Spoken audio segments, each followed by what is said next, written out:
Travail des obliques en anti-rotation, ici le travail va se faire en hétéromanipulation, c'est-à-dire que c'est une personne extérieure qui va venir manipuler la personne qui travaille pour exercer des pressions différentes, des résistances différentes. Alors, comme tout travail abdominaux, il va y avoir une règle capitale et importante à mettre en place dès le début, c'est venir plaquer les lombaires au sol. Donc pour ça, la personne qui va faire travailler l'autre va venir s'assurer qu'il ne puisse pas passer sa main entre le sol et le dos de la personne. Il va falloir maintenir cette pression tout le temps. Il est possible de garder la main maintenue sous le dos pour être en mesure de sentir la pression et donner un point de repère aussi à la personne qui travaille. Ici, tu vas venir décoller les jambes, les deux, et tendre les bras ici devant toi. Tu peux relâcher la tête et poser la tête au sol. Donc on maintient bien cette pression ici tout le temps. Là, on va voir trois options avec des niveaux de difficulté légèrement différents.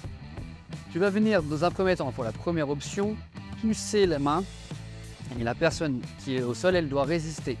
Elle doit résister, c'est-à-dire qu'elle ne doit pas chercher à me pousser moi, mais juste résister.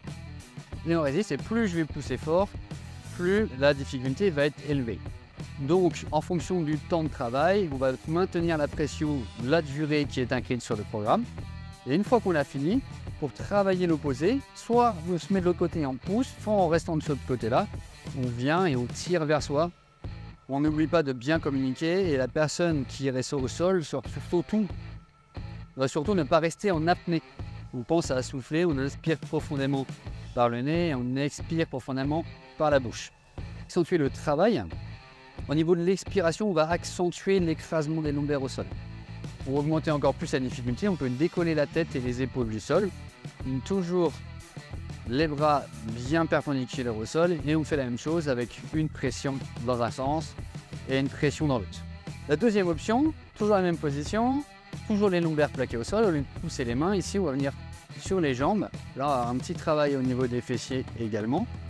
Donc soit je pousse d'un côté, je tire de l'autre. Et toujours les mêmes conseils, on peut garder la tête et les épaules au sol, on axe sur l'expiration, et si on veut augmenter la difficulté, on peut décoller la tête et les épaules du sol. Troisième option qui elle va être beaucoup plus compliquée, on va venir d'un côté tirer les mains et de l'autre côté pousser les jambes pour être totalement en chaîne croisée entre le haut et le bas. On va maintenir ça, donc la durée qui est inscrite sur le programme. Attention à ce que la personne elle ne pivote pas, hein. Il va y avoir vraiment une résistance.